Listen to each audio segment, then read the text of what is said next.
VHS, un film d'horreur anthologique réalisé par plusieurs cinéastes indépendants. 5 segments, plus ou moins reliés entre eux par une trame principale. L'idée derrière VHS est de revitaliser le genre du found footage alors en déclin en le remettant au goût du jour via le format de l'anthologie, un concept relativement peu exploité dans ce sous-genre. Le succès de ce premier film sorti en 2012 donnera naissance à une saga qui compte à ce jour 7 films anthologiques, 2 films dérivés et une mini-série diffusée sur Snapchat. Et aujourd'hui, je vous propose d'explorer tout ça ensemble. Bonjour à tous et bienvenue dans la Maison Close. Aujourd'hui, sortez vos caméscopes pourris et vos shaky cam, car nous allons parler de la saga VHS.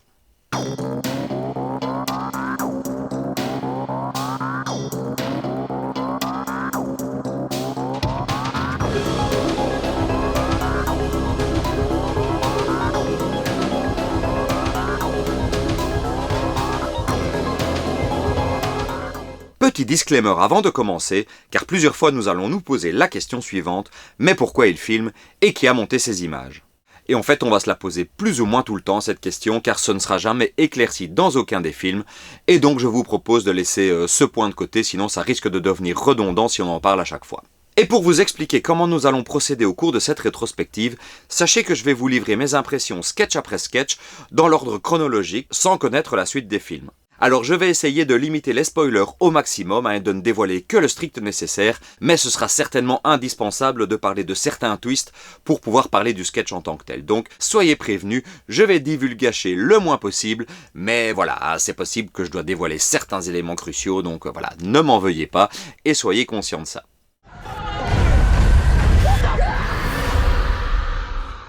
Et on commence donc là où tout a débuté avec VHS premier du nom et son premier segment qui s'intitule officiellement Tape 56.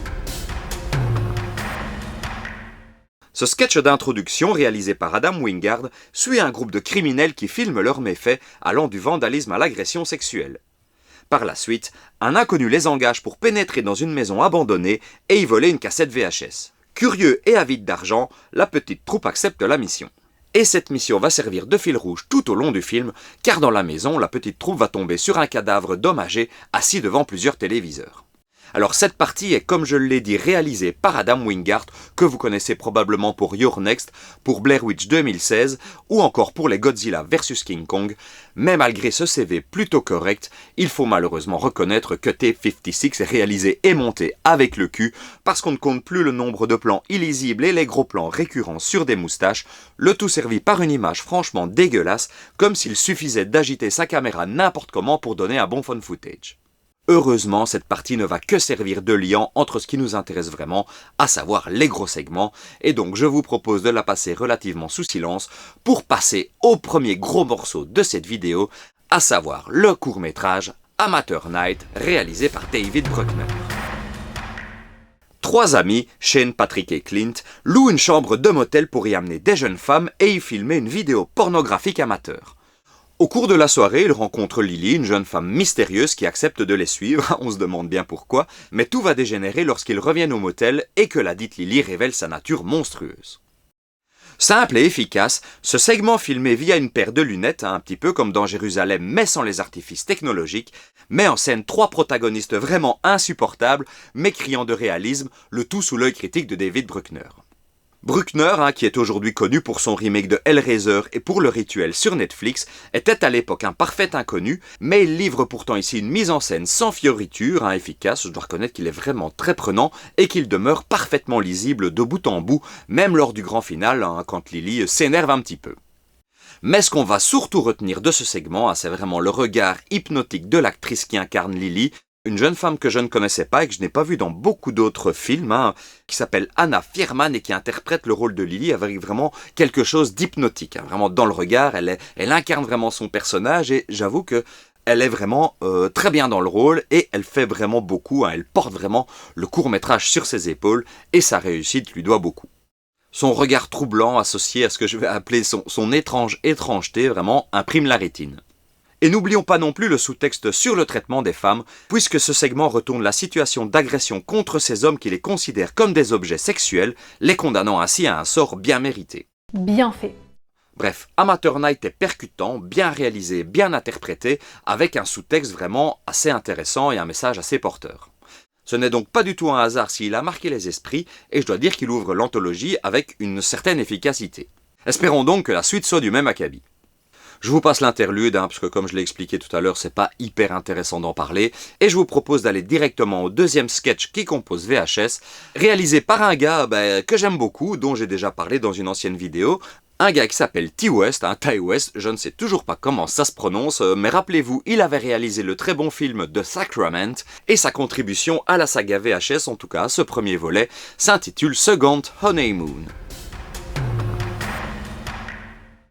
Second Honeymoon, c'est l'histoire d'un couple en lune de miel qui traverse l'Arizona sur la célèbre route 66. Lors d'une halte, Stéphanie consulte une diseuse de bonne aventure qui lui prédit qu'elle retrouvera bientôt un être cher. Et comme par hasard, le soir même, une jeune femme étrange frappe à leur porte et demande à Sam, donc le mari, de la conduire quelque part, ce que celui-ci refuse en toute logique. Je dois avouer que j'aurais probablement fait pareil, une jeune femme sortie de nulle part dans un motel, on fait « non, merci ». Mais l'affaire ne va pas en rester là, puisque pendant la nuit, un intrus s'introduit discrètement dans la chambre, vole de l'argent et manipule leurs affaires. La nuit suivante, rebelote, l'intrus revient, mais cette fois poignarde Sam à mort sous l'œil de la caméra. On découvre alors que l'intrus n'est autre que la femme mystérieuse aperçue plus tôt et qu'elle est en réalité l'amante de Stéphanie. Ouais, plot twist qu'on n'avait pas vu venir. What a twist! Ce qui est intéressant avec ce deuxième segment, c'est qu'on sent dès le début que le personnage du mari est un sacré connard, mais que tout ça va nous être montré assez subtilement à travers quelques répliques, quelques gestes comme ça, un regard un petit peu déplacé. Et donc, quand survient le twist final, on comprend pourquoi sa femme a pu agir de la sorte, au-delà de son orientation sexuelle qui est quand même clairement sous-entendue. Bref, il y a plusieurs grilles de lecture à cette petite histoire, et ça, c'est clairement toujours un plus, parce que ce sera toujours plus intéressant d'avoir une œuvre qui ouvre le débat, plutôt qu'une œuvre pour laquelle on n'a que de l'indifférence.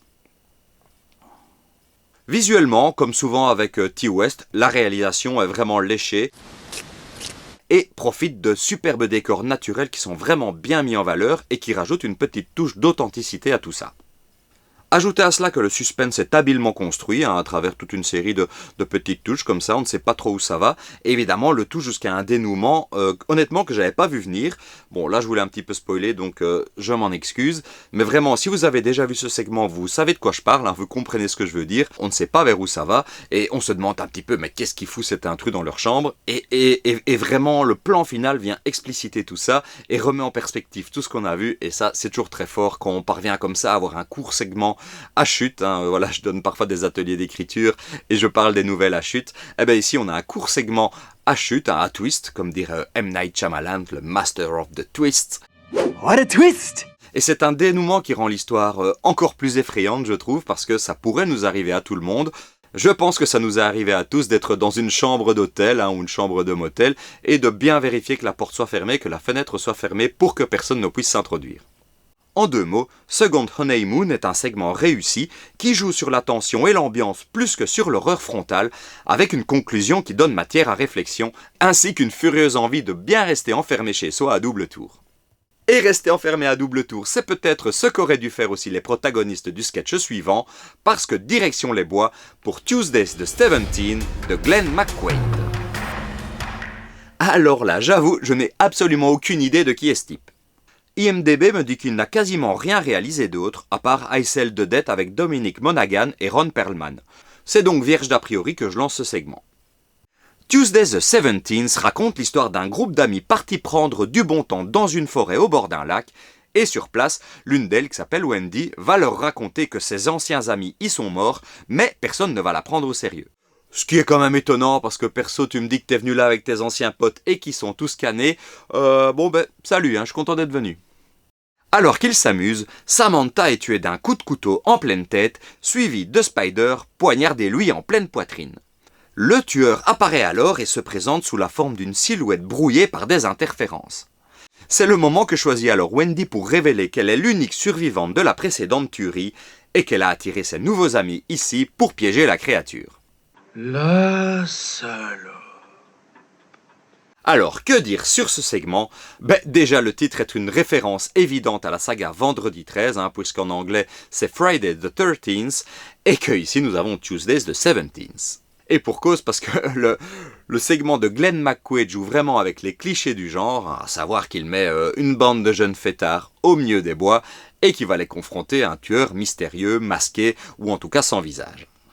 Les personnages en eux-mêmes n'ont aucun intérêt puisque leur seule fonction est de mourir les uns après les autres. Et d'ailleurs, le film ne s'embarrasse d'aucune subtilité à ce niveau puisqu'il va utiliser des flash-forward pour annoncer leur sort.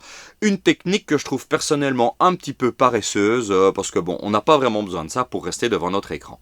Mais malgré tout ça, ce segment reste amusant parce qu'on retire toujours un certain plaisir coupable à voir une bande de jeunes couillons se faire découper les uns après les autres.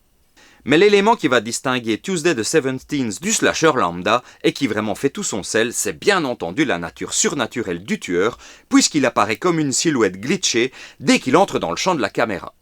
Visuellement, c'est un concept très intéressant, mais je trouve malgré tout que le segment manque un petit peu d'impact et qu'il reste tout à fait plaisant, mais qu'il a certaines scories vraiment qui l'empêchent de se hisser au niveau des premiers top du top. Mais allez, Tuesday the 17th, ça reste quand même assez sympathique. Et c'est une petite pause bienvenue avant le segment suivant à qui je décerne l'Oscar du titre le plus difficile à retenir pour cette vidéo. Vous ne m'en voudrez pas si je regarde mes notes pour vous le dire correctement. The Six Things That Happened to Emily When She Was Younger, réalisé par Joe Swanberg.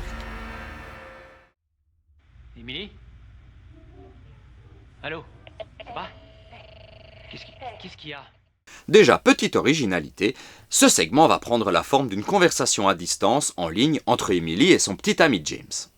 Elle lui confie son inquiétude face à une petite bosse étrange apparue sur son bras et à des phénomènes inexplicables qui prennent place dans son appartement. C'est alors qu'une nuit, une créature fantomatique d'apparence enfantine lui saute dessus et la met KO. Alors, je n'en ai pas encore parlé, mais depuis le début du film, on nous abreuve régulièrement de ce que je vais appeler vulgairement des plans nichons, c'est-à-dire des gros plans sur les poitrines des actrices.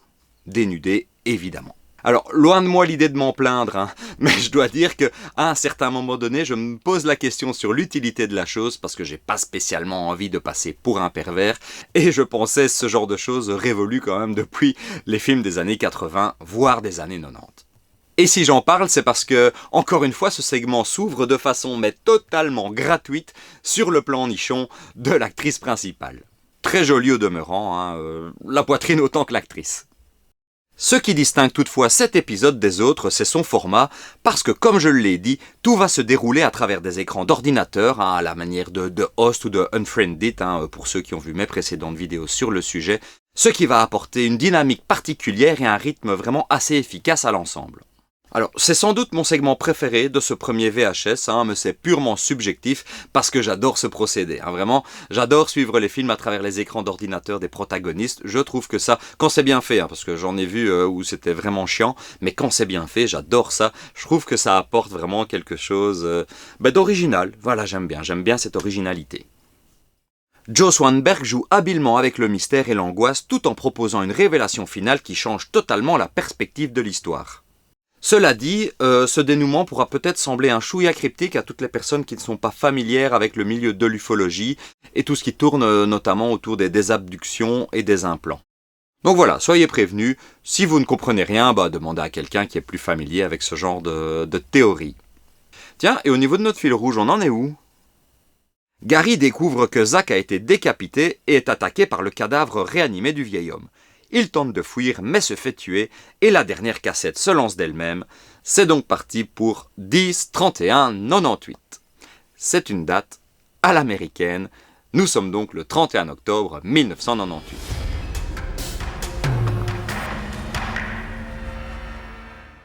Quatre amis se rendent à une fête d'Halloween, mais par erreur pénètrent dans une maison réellement hantée. En explorant les lieux, ils découvrent dans le grenier un groupe d'hommes pratiquant un exorcisme sur une femme attachée. Persuadés de venir en aide à cette jeune femme, ils la libèrent, et évidemment, c'est là que tout bascule. Un dernier segment qui va se dérouler à Halloween, donc, histoire de bien terminer sur un cliché. Et une fois de plus, on va suivre un groupe de jeunes partis faire la fête, ce qui commence à devenir un brin redondant, mais cette fois, heureusement, ils vont pas trouver la soirée, ce qui va nous permettre quand même d'éviter toutes les scènes de fête, les jeunes en train de boire et la musique qui va trop fort. Je crois que c'est bon, on a compris l'idée, on la voit tellement souvent que personnellement, ça me saoule un petit peu. Je dois dire que j'aime moins ce segment, hein, malgré une mise en scène efficace et un rebondissement somme toute pas inintéressant. Mais il n'y a rien à faire, je trouve qu'il manque d'originalité car les amateurs de found footage ne seront vraiment pas dépaysés et pourront même ressentir une certaine lassitude, ce qui a été mon cas. Pour être honnête, j'ai l'impression que le principal défaut de 10-31-98 c'est d'arriver en dernier, après des segments nettement plus marquants, ce qui le rend d'autant plus oubliable.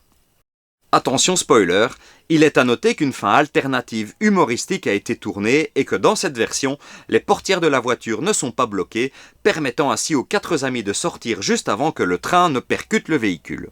Ils s'éloignent ensuite tranquillement en discutant de la folle soirée qu'ils viennent de vivre. C'est pas certain que ça aurait été utile de voir ça et donc quelque part, on peut remercier les réalisateurs de ne pas l'avoir intégré. Et voilà, c'est tout pour ce premier VHS qui, je dois le dire, place la barre assez haute.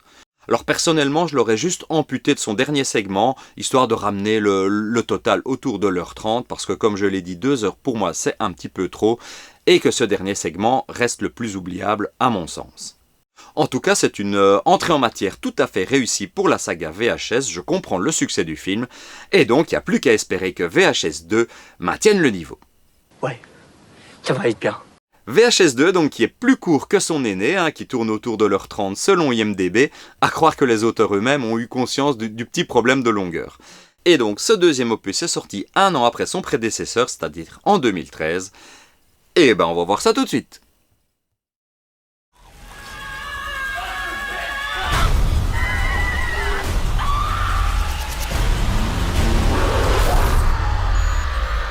Cette fois-ci, la trame principale va s'intituler Tape 49 et est écrite et réalisée par Simon Barrett, qui était déjà à l'œuvre sur plusieurs scénarios du premier VHS et dont il s'agit ici de la première réalisation professionnelle. L'histoire de Tape 49 suit Larry et Ayesha, 2 détectives privés engagés par une mère inquiète pour retrouver son fils disparu, un certain Kyle. En fouillant la maison de Kyle, ils découvrent plusieurs téléviseurs ainsi qu'une pile de cassettes VHS et un ordinateur portable toujours en train d'enregistrer. Alors oui, c'est quasiment un décalque de Tape 56 du premier opus, jusque dans le titre, Tape 49 et Tape 56, vous avez vu. Mais on n'oublie pas les fondamentaux, puisqu'on a directement droit à un plan nichon et à un peu de zizi furtif. Faudrait pas se priver. Bon, Ayesha trouve des images de Kyle en train de parler de sa récente collection de cassettes VHS et en insère une dans un magnétoscope. Celle-ci porte le nom de Phase 1 Clinical Trials et est réalisée par Adam Wingard, dont on a déjà parlé tout à l'heure. Et donc, Phase 1 Clinical Trials. Suite à un accident de voiture, Herman Middleton reçoit un implant oculaire cybernétique, mais l'appareil, toujours en phase expérimentale, capte plus que la réalité. Ainsi, il commence à voir des apparitions menaçantes dans son appartement. Et lorsqu'une femme nommée Clarissa, qui a subi une opération similaire avec un implant auditif, lui rend visite, elle lui révèle que ces apparitions sont des fantômes et que plus on leur prête de l'attention, plus ils deviennent dangereux. Un œil artificiel utilisé comme point de vue narratif, putain, voilà une idée vachement bien. Parce qu'évidemment, le protagoniste ne pourra pas l'enlever à sa guise. Et donc on va être coincé avec lui dans son œil, dans son regard, et ça c'est vraiment très très intéressant. Grâce à cet implant oculaire, le personnage et par extension le spectateur se retrouve à douter de ce qu'il perçoit, renforçant ainsi l'immersion et permettant quelques jumpscares plutôt bien troussés. Je dois vous avouer que j'ai sursauté 1 ou 2 fois, ce qui est quand même assez rare. Donc bien joué le film, tu m'as eu. Le rôle principal est interprété par Adam Wingard lui-même, et même si l'histoire en tant que telle ne brille pas par son originalité, le choix du point de vue fait toute la différence. L'ambiance qui en découle est réussie et permet vraiment à VHS 2 de démarrer sur une base très solide. Vraiment, quand on regarde ça dans la foulée de VHS 1, on se dit « Waouh, le niveau reste quand même là ». Et bien sûr, impossible de ne pas mentionner l'inévitable plan nichon qui semble être devenu la marque de fabrique de la saga. Pas grand chose d'autre à dire sur ce segment qui est vraiment très efficace, qui a une réalisation impeccable et qui place d'emblée la barre assez haute. Espérons vraiment que la suite soit du même niveau. Et cette suite s'intitule A Ride in the Park et est réalisée par Eduardo Sanchez, un nom que vous connaissez très certainement et dont on va reparler très vite tout de suite là maintenant, c'est parti. Eduardo Sanchez, c'est quand même l'un des 2 réalisateurs du projet Blair Witch et il est cette fois accompagné de Greg Hale, qui est, lui, producteur du projet Blair Witch susnommé. Mike Sullivan, un cycliste équipé d'une caméra sur son casque, part pour une balade en forêt lorsqu'il croise une jeune femme ensanglantée et paniquée. Celle-ci vomit du sang avant de se transformer en zombie et de l'attaquer. Mais malgré sa tentative de se défendre, Mike succombe à l'infection et meurt avant de revenir en tant que mort-vivant. Désormais zombifié, il propage l'infection en s'attaquant à d'autres cyclistes, puis sème le chaos lors d'une fête d'anniversaire. Et bordel, qu'il est bon ce sketch! Vous allez me dire que l'invasion de zombies c'est le degré zéro de la créativité, mais le point de vue du zombie rend le tout incroyable parce que ça apporte une vraie fraîcheur et un point de vue original, en plus de permettre quelques séquences bien crades, voire même touchantes sur la fin quand Mike réalise ce qu'il est devenu. L'expérience est à la fois immersive et percutante, et c'est bien cette perspective unique qui fait toute la force de ce segment. Fun, gore et rythmé, il parvient même à être touchant sur la fin, comme je l'ai dit, donc A Ride in the Park, c'est vraiment un incontournable de VHS 2, et on peut remercier Eduardo Sanchez et Greg Hale de nous l'avoir proposé. De nouveau, j'ai pas grand chose à dire sur ce segment qui tient vraiment sur sa réalisation, sur son point de vue original, comme l'œil de tout à l'heure. Et je dois dire que ce VHS 2 monte en puissance et j'ai l'impression que ce n'est pas prêt de s'arrêter quand on sait que le film suivant est réalisé par le duo Timo Tirayanto et Gareth Evans, un duo que vous connaissez probablement et sur lequel je vais m'arrêter quelques instants avant de vous présenter leur sketch. Qui êtes-vous, monsieur ? Timo Tirayanto, c'est le réalisateur indonésien derrière les boucheries délirantes Headshot et The Night Come For Us, tous deux avec le fantastique artiste martial Iko Uwais en tête d'affiche, des dingueries que je vous recommande chaudement, tandis que Gareth Evans, c'est le mec derrière The Raid 1 et The Raid 2, tous deux avec le fantastique artiste martial Iko Uwais, et aussi la série Gangs of London, toutes des dingueries que je vous recommande assez chaudement. Autant vous dire qu'avec un tel niveau de dinguerie et de trip étalé sur les murs, j'attendais beaucoup de leur réalisation commune, Safe Haven. Et bordel, j'ai pas été déçu. Une équipe de tournage infiltre une secte indonésienne pour y filmer un documentaire, mais sur place, ils vont découvrir un culte étrange où les femmes et les enfants sont purifiés par des rapports sexuels avec leur leader surnommé Père. Lors de l'interview, Père annonce que l'heure du jugement dernier est arrivée, puis se tranche la gorge, lançant un suicide collectif par la même occasion. L'équipe de tournage tente de fuir, alors que des créatures démoniaques émergent des corps des adeptes suicidés. Et quand je parlais tout à l'heure de dinguerie, je crois que c'est le terme qui convient le mieux à Safe Haven. Ce segment adopte pour la première fois dans la saga VHS le format du faux documentaire, un format que j'apprécie pas mal comme vous avez pu le voir dans les précédentes vidéos, et ça fonctionne vraiment très très bien parce que la découverte de cette secte, de ces rites un peu étranges, donc se fait de façon tout à fait factuelle, ce qui crée un décalage avec l'horreur qui s'étale sous nos yeux, parce que quand le père nous explique sa façon de faire par rapport aux femmes et aux enfants, on en reste quand même quoi, parce qu'il annonce ça de façon tout à fait factuelle. Oui, je viole des enfants, je ne vois pas le problème. Et donc voilà, ça crée un décalage qui fonctionne très très bien avec ce qu'on nous montre à l'écran. Et autre grande nouveauté de ce segment, il n'a pas été tourné en anglais. C'est un changement bienvenu et rafraîchissant qui nous sort de l'américanocentrisme habituel et qui apporte une touche d'authenticité assez bienvenue.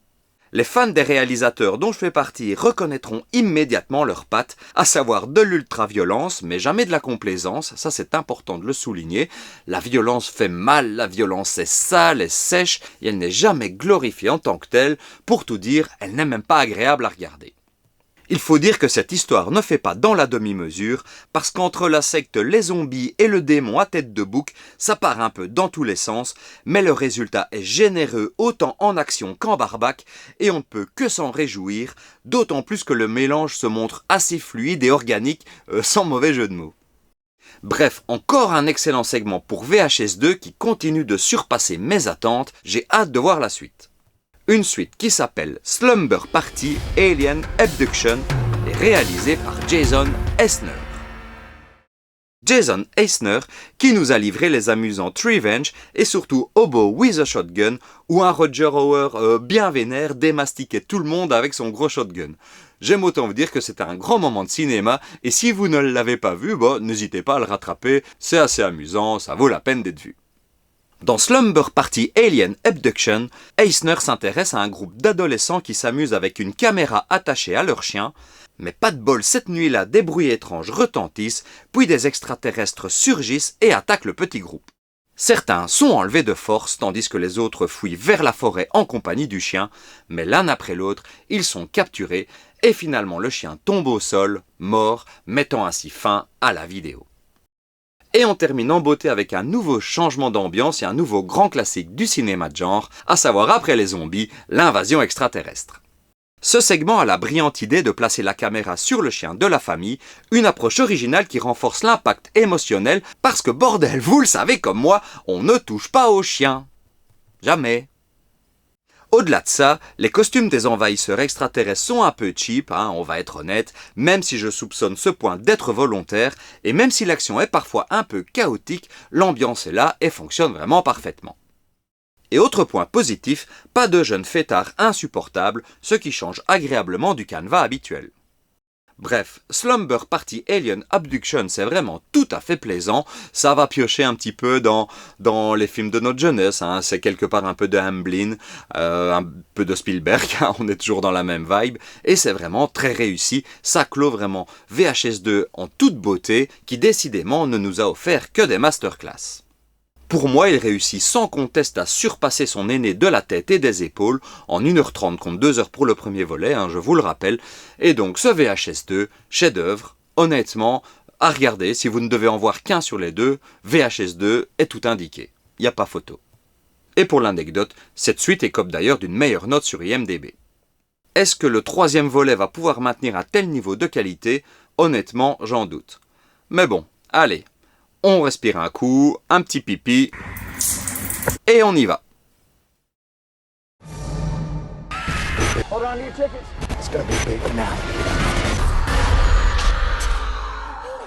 Cette fois, le fil rouge, réalisé par un certain Marcel Sarmiento, je ne connais pas, s'intitule Vicious Circles, et nous propose l'histoire de Kevin, un vidéaste amateur obsédé par le fait de filmer sa petite amie, qui un soir va poursuivre un camion de glace qui a déboulé dans leur quartier, poursuivi par la police. Kevin voit là l'opportunité de faire le buzz, mais peu après, il réalise qu'Iris a disparu, et en tentant de la retrouver, il va découvrir que des images d'elle paniquée rendent fous tous les habitants du quartier. Et si vous avez l'impression que ce résumé ne ressemble à rien, j'aime autant vous dire que c'est aussi le cas de ce fil rouge. Personnellement, je l'ai vraiment détesté, donc je vais le passer très vite sous silence parce que je trouve qu'il part dans tous les sens, qu'il raconte rien et surtout qu'il n'est pas très clair, pas très compréhensible. En tout cas, ça ne me donne pas du tout l'envie d'explorer la filmographie de Marcel Sarmiento, que je ne connaissais pas avant le film et que je ne connais toujours pas après le film, parce que comme je le dis, j'ai aucune envie de savoir qui est ce type. En tout cas, j'ai vraiment détesté Vicious Circles. Donc voilà, je vous le conseille pas. On va voir ce que donnent les segments. Dante the Great, réalisé par Greg Bishop, aussi connu en français sous le nom de Dante le Magnifique. Présenté sous la forme d'un reportage d'investigation, Dante the Great raconte l'histoire de John McMullen, un illusionniste raté vivant dans une caravane, qui va voir sa vie changer lorsqu'il va trouver une cape ayant appartenu à Harry Houdini.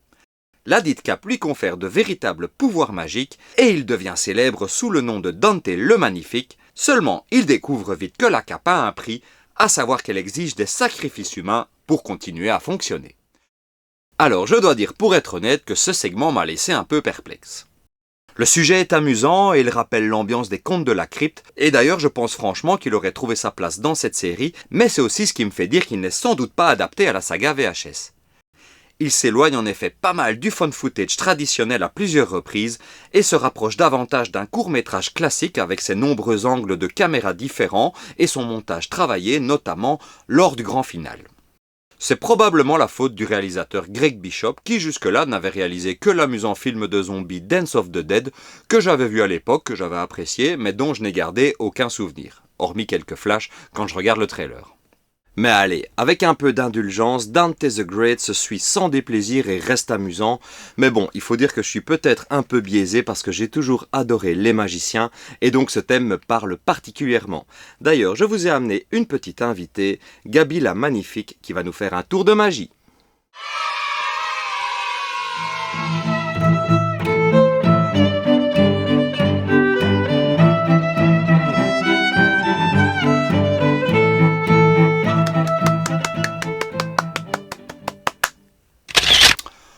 savoir si la suite relève le niveau. Parallel Monsters, réalisé par ce grand malade de Nacho Vigalondo. Alors pour poser les bails, Nacho Vigalondo c'est le mec derrière Time Crimes, Extraterrestrial, Open Windows et Colossal, ce qui pose des attentes parce que perso j'aime bien sa filmographie. Alfonso crée un portail interdimensionnel et découvre un univers parallèle où son double l'observe. Intrigués, les deux décident d'échanger leur place pendant 15 minutes pour explorer la réalité de l'autre. Sauf que dans l'univers parallèle, Alfonso découvre que ce monde est dominé par une religion démoniaque et que les humains sont dotés de parties génitales monstrueuses. Yep, on est dans une histoire de zizi et de nénette tueuse. Perso, j'adore les histoires d'univers parallèles. Dans Stargate, dans Star Trek, ce sont toujours mes épisodes préférés. Et donc ici, avec Nacho Vigalondo aux manettes, ça ne pouvait qu'attirer mon attention. Alors oui, notre héros accepte un peu vite de traverser vers un autre univers sans trop se poser de questions, mais une fois ce cap franchi, le film devient un véritable jeu de tension parce qu'on ne sait clairement pas à quoi s'attendre, et putain, la grande révélation, je l'avais pas vu venir. Parce que là, je vous l'ai dit, les sextueurs comme ça, je vous l'annonce d'emblée, mais dans le film, c'est posé comme une révélation, et clairement, je m'attendais pas à voir la femme avec des dents, quoi. Vous voyez, vous avez compris, je m'y attendais pas du tout.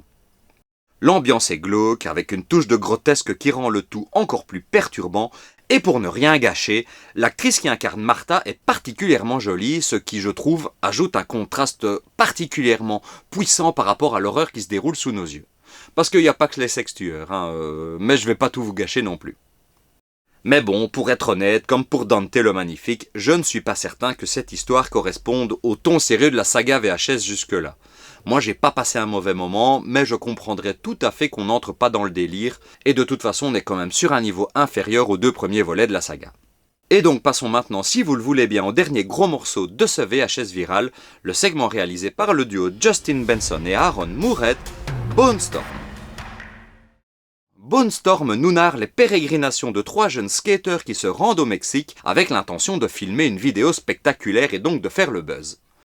Arrivés sur un site désert, ils perturbent involontairement une secte en faisant tomber du sang sur un pentagramme dessiné au sol. Les membres du culte les attaquent alors, mais ce n'est que le début des emmerdes pour nos 3 couillons, car les cultistes tombés au combat reviennent à la vie sous forme de squelettes réanimés avant qu'un monstre surgisse des profondeurs. Et rien qu'en écoutant ce résumé, vous comprenez déjà quel gros bordel représente Bone Storm. Et j'utilise le mot bordel à dessein, car c'est vraiment le segment qui m'a le moins convaincu, déjà que mes attentes n'étaient pas très hautes suite aux 2 premiers que j'avais quand même trouvé assez moyens. Eh ben Bone Storm vient me flanquer une petite claque dans la gueule, un petit coup de poing alors que je suis déjà à terre, parce que c'est vraiment pas bon. L'ambiance mexicaine est sympathique, et visuellement ce n'est pas si mal foutu, mais l'histoire ne m'a pas du tout captivé. Déjà, elle met une plombe à démarrer car il faut un temps fou pour que les ados partent au Mexique et une fois sur place, ce n'est pas très satisfaisant. Alors quand en plus on sait que le final part complètement en vrille et qu'on voit ces 3 gamins armés de leur skateboard et de feux d'artifice tenir tête à une horde d'illuminés en furie, et je vous parle même pas des démons, voilà, ça m'a perdu, j'ai eu du mal à l'avaler, ça avait pour moi 0 crédibilité et donc j'ai complètement lâché l'affaire. Bone Storm, j'ai pas du tout aimé. Ce segment constitue donc ma véritable première grosse déception de la saga, alors que c'est un épisode qui aurait pu être fun, mais qui tombe dans l'excès grotesque et qui se voit en plus plombé par un rythme vraiment à chier. Ça sent pas bon, c'est normal, je suis un gros caca. Et pendant ce temps-là, dans la trame narrative principale, la ville sombre dans le chaos total. Kevin essaie de monter dans un taxi, mais son conducteur est occupé à filmer une stripteaseuse et... Oh, vous savez quoi, laissez tomber, on s'en fout, il est temps de passer à Gorgeous Vortex. Et là, vous vous dites peut-être, mais qu'est-ce que c'est que ce pataquès, mon bon Geoffrey? Parce que dans ma version téléchargée, je n'ai pas ce segment.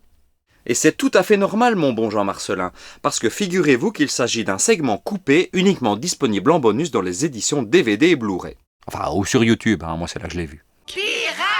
Et si ça te rassure, Jean Marcelin, tu n'as rien raté parce que Gorgeous Vortex, putain, c'est encore pire que Bone Storm. On y suit un groupe de femmes mystérieuses qui traquent une tueuse en série aussi séduisante qu'impitoyable, tout ça sous les ordres d'une impératrice démoniaque. Et déjà, ce qui frappe d'emblée, c'est que c'est pas du fun footage. Ouais, c'est comme ça. La réalisation jongle entre l'aspect de pub pour parfum et l'esthétique de film porno. Le film ne contient aucun dialogue et sa narration est foirée, ce qui le rend assez peu compréhensible. C'est clairement un exercice de style et pour ma part je n'y ai pas du tout adhéré. J'appelle ça un ratage complet, tout simplement.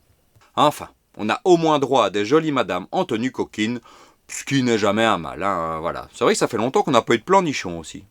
Et c'est donc sur cette note très décevante que s'achève VHS Viral, qui est clairement très loin en dessous des 2 premiers volets. Hein, on va dire les 2 premiers étaient là et là pour VHS 2. Au niveau VHS Viral, on est là. Voilà, plus ou moins.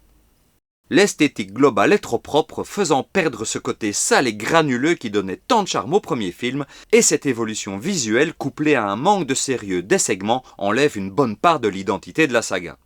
Alors c'est certain qu'on ne pourra pas lui reprocher de pas tenter d'innover, hein, mais voilà, c'est assez foiré. Next. Mouth-watering paste.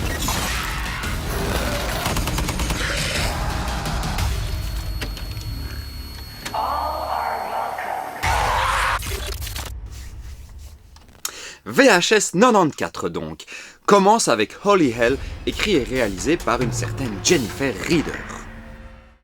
Et donc Holy Hell suit une équipe du SWAT qui mène une descente dans un entrepôt pour une opération anti-drogue. Ils y découvrent un décor cauchemardesque à base de télévision diffusant du bruit blanc, des mannequins sinistres alignés comme des fidèles dans une église et des cadavres aux yeux arrachés, visiblement destinés à un rituel macabre.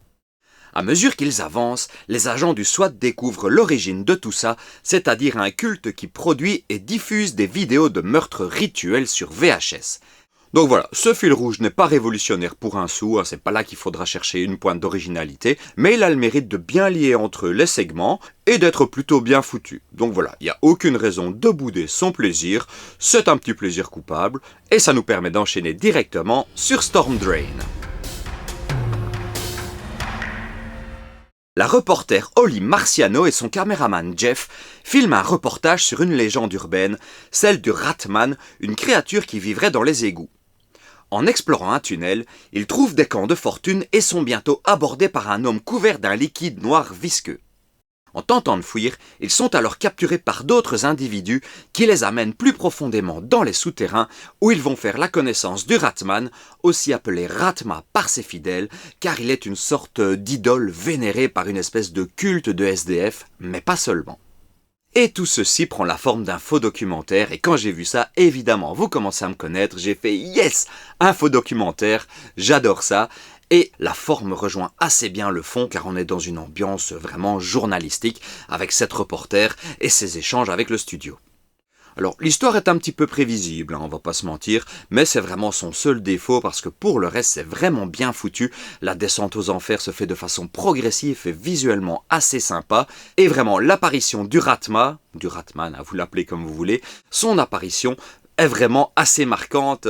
Quand il sort de ce tuyau comme ça, petit à petit, il y a un certain malaise qui s'installe, et j'avoue que ça a fait son petit effet sur moi. En gros, ce segment nous plonge littéralement dans l'enfer des personnes sans domicile fixe, le tout bien évidemment enrobé d'une petite critique sociale bien sentie, doublée d'une pique envers les religions. Le design du Ratman est fantastique, hein, avec un faux air de xénomorphe qui lui donne une vraie présence à l'écran, et l'ambiance générale est glauque et sérieuse, ce qui nous change vraiment un peu des gaudrioles de VHS Viral. Donc vraiment, c'est une très bonne entrée en matière pour ce VHS 1994.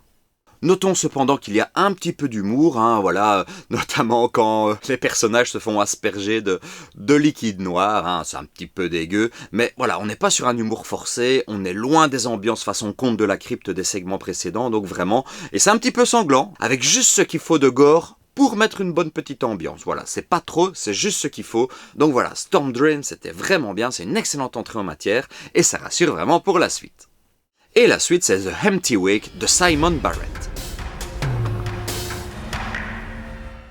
Ah là là là là, ce segment, vous allez voir, en termes de pitch et de synopsis, on ne fait pas plus simple. Hayley, employée dans un salon funéraire, est chargée d'organiser une veillée nocturne pour Andrew Edwards, un homme récemment décédé et dont la famille a demandé que la cérémonie soit enregistrée. Mais alors que l'orage fait rage au dehors, personne ne vient à la veillée et pendant ce temps-là, Hayley commence à entendre des bruits étranges provenant du cercueil. Vous le voyez, un concept simple, mais rudement bien exécuté, avec ce huis clos fantastique et une ambiance, je dirais aussi fantastique. N'ayons pas peur des répétitions, parce que ce segment tient vraiment sur sa mise en scène, sur ce huis clos, sur cette tension et cette atmosphère posée, vraiment assez sympa. Le huis clos est vraiment un exercice difficile qui repose entièrement sur la qualité de l'écriture et de la mise en scène, et The Empty Wake remporte son pari haut la main. L'ambiance y est tendue comme un string et le suspense parfaitement dosé. C'est donc encore un excellent segment qui confirme le retour de la saga VHS après la déception virale, on va pas y revenir, quoique peut-être aussi on verra, mais en tout cas qui confirme la très bonne tenue de VHS 94 et vraiment à ce rythme-là, je sais pas si on va avoir un équivalent à VHS 2 qui pour l'instant reste en tête de mon classement, mais on a une très bonne cuvée, ce qui fait bien plaisir. Espérons que le segment suivant, The Subject, maintienne le niveau.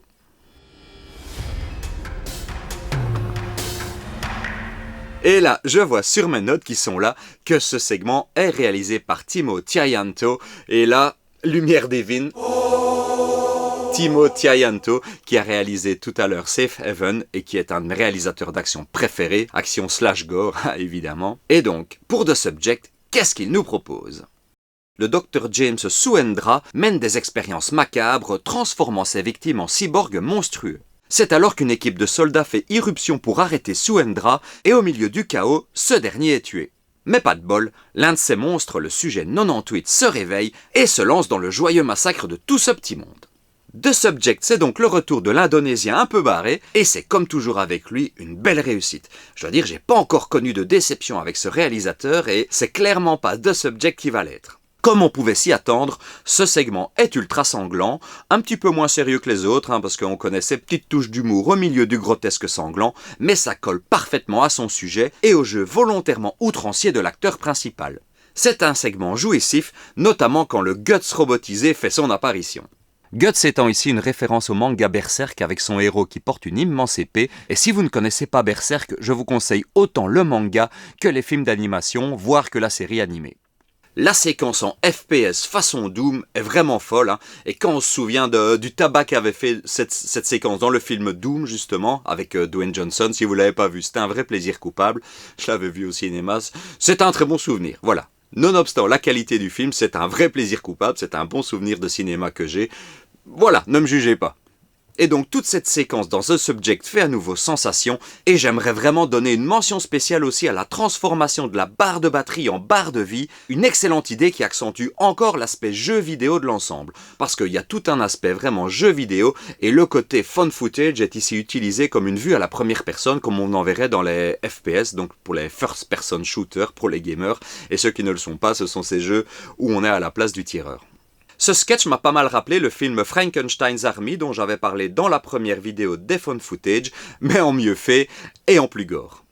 D'ailleurs, les maquillages et les effets spéciaux sont incroyables et la mise en scène est aux petits oignons, est-il besoin de le préciser. Et franchement, je dois dire que le statut de chef-d'œuvre se rapproche pour VHS 94 parce que là, on a quand même une succession de masterclass. Donc voilà, à vous de voir si vous placez au niveau de VHS 2, on verra le dernier sketch pour voir si ça se maintient, mais en tout cas, actuellement, on est sur un très très bon VHS. Et donc, le dernier de cette fournée 94 s'appelle Terror et est réalisé par Ryan Prowse. Alors je n'ai aucune idée de qui est Ryan Prowse parce qu'il n'a rien réalisé d'autre, mais avec Terreur, il nous met en scène un groupe de suprémacistes blancs qui prévoit de faire exploser un bâtiment gouvernemental pour reprendre l'Amérique. Le film est sorti 9 mois après l'assaut du Capitole, et je ne sais pas si ça a influencé ce segment parce que je pense qu'il se trouvait déjà en production, mais bref, nos joyeux lurons retiennent un prisonnier qui s'avère être un vampire, ouais, un vampire, dont le sang explose au contact de la lumière. Et ils vont utiliser ce sang pour fabriquer des espèces de bombes, et je ne vous en dis pas plus car plus de spoil ne serait pas nécessaire. Et donc, avec Terreur, nouvelle plongée dans l'horreur, mais cette fois une horreur bien plus réelle, bien plus viscérale, parce que au-delà de l'aspect vampirique, toute la première partie nous présente vraiment ce groupe de terroristes, d'activistes suprémacistes blancs, assez effrayants, surtout au vu de l'actualité. Ici, le segment parle vraiment de racisme et de violence, et je dois dire que ce segment ressemble presque à un documentaire, tant il parvient à capturer l'atmosphère, les pensées de ce groupe d'activistes vraiment extrémistes. Il m'a d'ailleurs évoqué le film Soft and Quiet, un film terrifiant construit comme un long plan séquence et que je vous recommande plus que chaudement, bien que ce ne soit pas du vrai found footage. Mais on pourrait dire que son plan séquence fait que ça se rapproche un petit peu du genre qui nous intéresse ici. Mais vraiment, Soft and Quiet, que j'ai découvert au BIF il y a 2 ans je crois, ou l'année passée, je ne sais plus, mais Soft and Quiet, excellent, assez glaçant, pas une trace de fantastique, mais de nouveau un commentaire social sur ce suprémacisme blanc, ou suprémacisme tout court en général, mais il se trouve qu'ici ce sont les blancs plutôt racistes. Mais donc voilà, je le répète, Soft and Quiet, si vous parvenez à le voir, je crois qu'il est soit sur Netflix, soit sur Shadows. Je vérifierai au moment du tournage de cette vidéo et je vous mettrai ça ici à gauche, comme ça. Mais donc je vérifierai ça et je vous dirai où ça se trouve. Mais revenons-en donc à notre segment terror qui fait froid dans le dos. Alors certes, l'élément fantastique finit par atténuer l'horreur brute du récit, mais ça ne change rien au fond du propos. C'est donc, je trouve, un sketch brillant, bien écrit, bien interprété, bien mis en scène, et qui clôture donc VHS 94 avec un certain brio. Est-ce qu'on peut parler de chef-d'œuvre? Je ne sais pas, mais c'était putain de bon. Et donc voilà, conclusion de tout ce bazar, après VHS Viral, la saga VHS fait un beau retour en force avec VHS 94, et vraiment, si les suites sont de cet acabit, eh ben je vais me régaler. Et vous aussi. VHS 94, c'est vraiment très bien, on retrouve le ton sérieux qui a fait vraiment les beaux jours de la saga dans ces 2 premiers films, et j'espère vraiment que la suite va continuer sur cette lancée. Et donc, après VHS 94, on passe logiquement à VHS 99. En fait, non. What a twist!